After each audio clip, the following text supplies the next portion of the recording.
നമസ്കാരം, ഞാൻ വിനോദ്. ഫൈനാൻസ് സ്റ്റഡീസിൻ്റെ ഇന്നത്തെ വീഡിയോയിലേക്ക് ഏവർക്കും ഹൃദ്യമായ സ്വാഗതം. നമുക്കിന്ന് പഠിക്കാനുള്ളത് square and square root of decimal numbers, അതായത് വർഗവും വർഗമൂലവും ദശാംശ സംഖ്യകളുടെ. ഇതാണ് നമുക്ക് പഠിക്കാനുള്ളത്. നമുക്ക് ഓരോന്നായിട്ട് നോക്കാം. മിക്ക PSC പരീക്ഷകൾക്കും ഇതിൽ നിന്നൊരു ചോദ്യം ഉറപ്പാണ്. നോക്കാം. ഇത് ആദ്യം നോക്കണം. വർഗം കാണണമെങ്കിൽ, വർഗം എന്ന് വെച്ചാൽ സ്ക്വയർ കാണണമെങ്കിൽ എന്ത് ചെയ്യണം? ഒരു സംഖ്യയിൽ ആകെയുള്ള ദശാംശ സ്ഥാനത്തിന്റെ ഇരട്ടി ഇടണം എന്നുള്ളതാണ് ബേസ് ആയിട്ട് ഓർത്തിരിക്കേണ്ടത്. വർഗമൂലമാണെങ്കിലോ ആകെയുള്ള ദശാംശ സ്ഥാനത്തിന്റെ പകുതി ഇടണം. ഇത്രയും ഓർത്തിരുന്നാൽ നമുക്ക് ഈ കണക്ക് ഈസി ആയിട്ട് ചെയ്യാം. നമുക്ക് ഓരോന്നായിട്ട് നോക്കാം. 1.5 സ്ക്വയർ.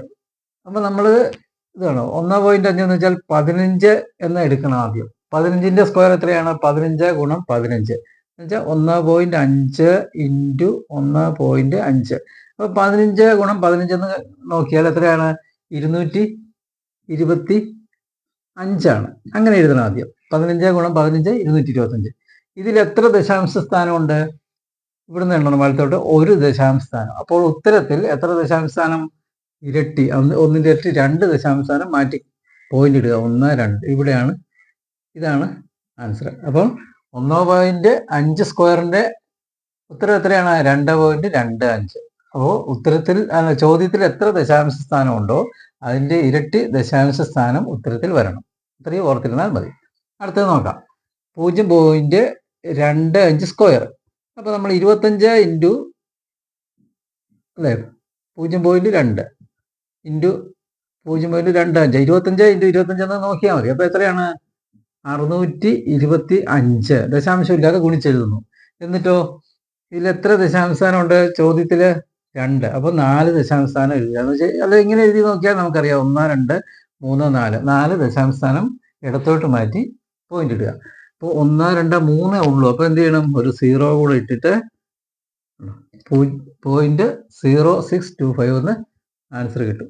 ഇതാണ് 0.25 ഹോൾ സ്ക്വയർ എന്ന് പറഞ്ഞാൽ ഉത്തരം. 25ന്റെ സ്ക്വയർ നമ്മൾ കണ്ടെഴുതുക. എന്നിട്ട് ഇതിന്റെ ഇരട്ടി ദശാംശ സ്ഥാനം ഉത്തരത്തിൽ ഇടുക. അടുത്തതോ 0.012 സ്ക്വയർ. അപ്പൊ അത് എന്ത് ചെയ്യണം? 12 അല്ലേ ഇതിനകത്ത്? 12 ഇൻറ്റു 12 എത്രയാണ്? 144 അല്ലേ? അറിയാം. ഇനി ഇതിൽ എത്ര ദശാംശ സ്ഥാനം ഉണ്ടെന്ന് നോക്കിയേ. 1, 2, 3. 3 6 ദശാംശ സ്ഥാനം ഇടത്തോട്ട് മാറ്റി പോയിന്റ് ഇടണം. അപ്പൊ ഇച്ചിരൂടെ നീക്കി എഴുതാം. 144. അപ്പം 1, 2, 3 ആയുള്ളൂ. അപ്പൊ എത്രയാണ്? 6 ദശാംശ സ്ഥാനം മാറ്റണ്ടേ? 3 ആയുള്ളൂ. 4, 5, 6. എന്നിട്ട് ഇവിടെ വേണം ദശാംശം. ഇതാണ് ആൻസർ അല്ലേ? അപ്പോൾ ഇങ്ങനെ 2 പ്രാവശ്യം എഴുതി ഗുണിക്കുന്നതാണ് വർഗം എന്ന് പറയുന്നത്. നമ്മൾ ഇവിടെ എഴുതിയിരുന്നുള്ളൂ, ഇവിടെയൊക്കെ എഴുതിയിട്ടുണ്ട് കേട്ടോ. 0.012 സ്ക്വയർ എന്ന് വെച്ചാൽ 12 സ്ക്വയർ നമ്മൾ 146 എഴുതി.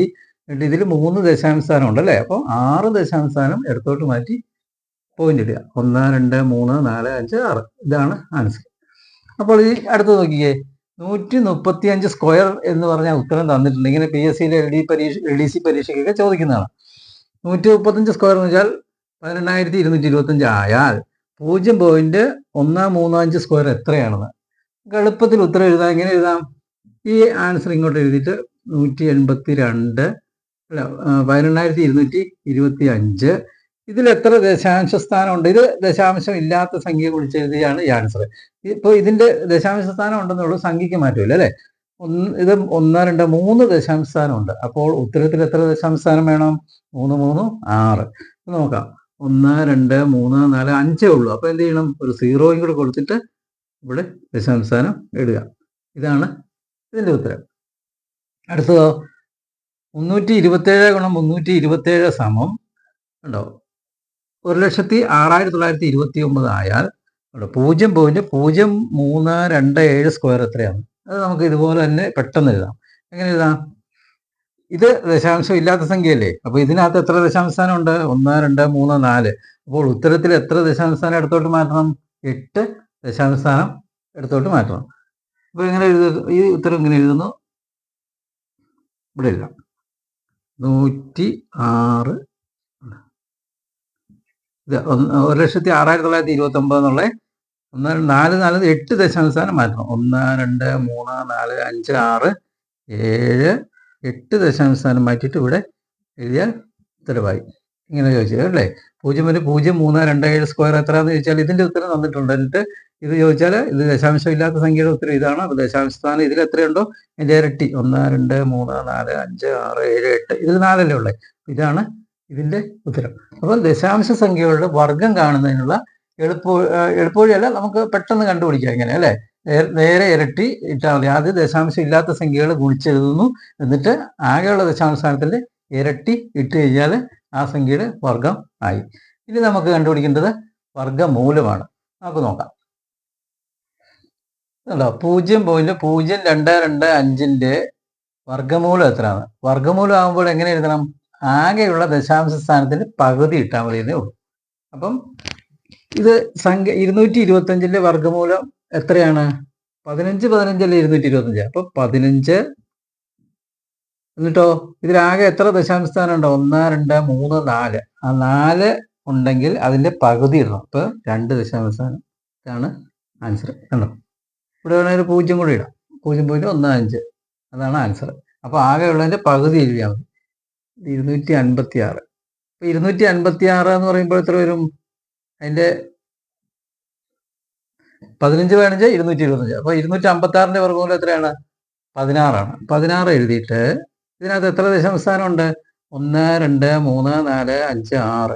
അപ്പോൾ നേരെ പകുതി 3 ദശാംശ സ്ഥാനം ഇട്ടാൽ മതി. ഇവിടെ 2 സംഖ്യ ഉള്ളെങ്കിൽ ഒരു 0 കൂടി ഇട്ടിട്ട് ഇവിടെ ഇടുക. ഇതാണ് ആൻസർ. ഉണ്ടോ? 16 × 16 256 അല്ലേ?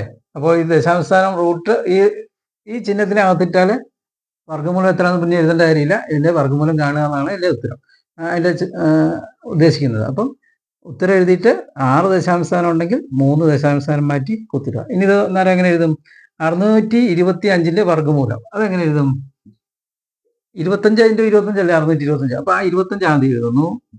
പിന്നെ ഇതിൽ എത്ര ദശാംശ സ്ഥാനം ഉണ്ട്? 2. അപ്പോൾ ഉത്തരത്തിൽ എത്രയാ? ഒരു സ്ഥാനം മാറ്റി ഇവിടെ പോയിന്റ് ഇട്ടാൽ ഉത്തരവായി. 2.5 × 2.5 = 6.25. അടുത്ത് നോക്കിക്കേ. √0.0196 / 0.04 എത്രയാണ്? അത് നമുക്ക് എങ്ങനെ എഴുതാം? റൂട്ട് 196 എടുക്കുക. എത്രയാണ് 196 എന്ന് പറയുമ്പോൾ 14 അല്ലേ?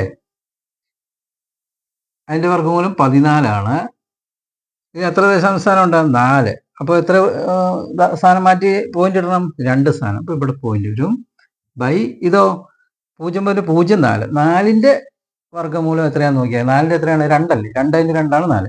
ഇപ്പോൾ 2 എഴുതുന്നു. 2 എഴുതിയിട്ടോ ഇതിൽ എത്ര ദശാംശ സ്ഥാനം ഉണ്ട്?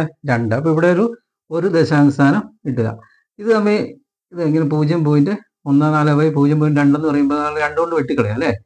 എത്ര വരും? 7 2 അല്ലേ 14. അപ്പം 0.7 ആണ് ആൻസർ. അടുത്ത് നോക്കാം. ഇത് ഇവിടെ മായ്ക്കാം. നോക്കിയേ. √1296 = 36. അത് ദശാംശം ഇല്ലാത്ത സംഖ്യ. അതിൻ്റെ ആൻസർ തന്നേക്കാണ് 36. അങ്ങനെയായാൽ √12.96 പ്ലസ് √0.1296 പ്ലസ് √0.01296 എത്രയാണ്? അപ്പോൾ അത് ആദ്യം ഇതിൻ്റെ ഇത് കണ്ടോ, ദശാംശം ഇല്ലാതെ 36. അത് നമുക്ക് ഇവിടെ 36 എന്ന് ഇവിടെ എഴുതാം. 36. എന്നിട്ടോ ഇതിനകത്ത് എത്ര ദശാംശ സ്ഥാനം ഉണ്ട്? 2. ഇത് ദശാംശം ഇല്ലാതെയാണ് 36. അപ്പോൾ ഇതിൽ 2 ദശാംശ സ്ഥാനം ഉണ്ടെങ്കിൽ ഒരു ദശാംശ സ്ഥാനം മാറ്റി പോയിന്റ് ഇടുന്നു. ഇത് പ്ലസ്. പിന്നെ ഇതിനകത്ത് എത്ര ദശാംശ സ്ഥാനം ഉണ്ട്? 1, 2, 3, 4. ഉത്തരത്തിൽ എത്ര ദശാംശ സ്ഥാനം വേണം? 2 അല്ലേ? അപ്പം 0.36 വരും. അടുത്ത ഇതിൽ എത്ര ദശാംശ സ്ഥാനം ഉണ്ട്? 1, 2, 3, 4, 5, 6 ദശാംശ സ്ഥാനം. ഉത്തരത്തിൽ എത്ര വേണം? 3 അല്ലേ? പ്ലസ് 0.036 എഴുതണം അല്ലേ? കാരണം 3 ദശാംശ സ്ഥാനം വേണ്ടേ? അതുകൊണ്ട് ഒരു 0 കൂടി ഇട്ടിട്ട് എഴുതി. ഇത് തമ്മിൽ ആഡ് ചെയ്യണം. അപ്പോൾ എങ്ങനെ നമുക്ക് ഇവിടെ ആഡ് ചെയ്യാം? 3.6 പ്ലസ് ഈ പോയിന്റ് ദശാംശ സംഖ്യകളുടെ സങ്കലനം നമ്മൾ നേരത്തെ ഇതിനു മുമ്പിലത്തെ ക്ലാസ്സിൽ പഠിച്ചു. എങ്ങനെയാണ് ഈ ദശാംശ സ്ഥാനങ്ങൾ ദശാംശം ഈ പോയിന്റ് നേരെ വരണം. 3.6 0.36. പിന്നെയോ ഇവിടെ ഒരു 0 ഇടാം. നമുക്ക് വേണമെങ്കിൽ ഇവിടെ 0 അല്ലേ? അടുത്തതോ ഇവിടെ ഒരു 0 ഇടാം. 0.036 0.036 ഇങ്ങനെ ഇങ്ങനെ എഴുതാം കേട്ടോ. ദശാംശ സ്ഥാനങ്ങൾ ദശാംശം ഇടുന്നത് നേരെ ആയിരിക്കും അല്ലേ? ഇനി ആഡ് ചെയ്ത് 6, 6 3 9, 6 3 9, 3, 3.996 ആണ് ഇതിൻ്റെ ഉത്തരം. 3.996. അപ്പോൾ ഇതെങ്ങനെ ചെയ്യണം? വർഗ്ഗമൂലം കാണുമ്പോൾ ആകെയുള്ള ദശാംശസ്ഥാനത്തിന് പകുതി ഇടുക. ആ സംഖ്യ ദശാംശം ഇല്ലാതെ നമ്മൾ ഉത്തരം എഴുതിയിട്ട് ആകെയുള്ള ദശാംശസ്ഥാനത്തിന് പകുതി ഇട്ട് കഴിഞ്ഞാൽ ഉത്തരമായി. അപ്പോൾ ഒരു ദശാംശസംഖ്യയുടെ വർഗവും വർഗ്ഗമൂലവും കാണാനായിട്ട് നമ്മൾ ഇന്ന് പഠിച്ചു. നിങ്ങൾക്ക് ഈ ക്ലാസ് ഇഷ്ടപ്പെട്ടു എന്ന് കരുതുന്നു. ഇഷ്ടപ്പെട്ടെങ്കിൽ ലൈക്ക് ചെയ്യണം, ഷെയർ ചെയ്യണം, സബ്സ്ക്രൈബ് ചെയ്യണം, കമൻറ്റ് ബോക്സിൽ അഭിപ്രായങ്ങൾ രേഖപ്പെടുത്തണം. ഇനി അടുത്ത ക്ലാസ്സിൽ പുതിയൊരു വീഡിയോ വരാം. അതുവരെ ഏവർക്കും നന്ദി.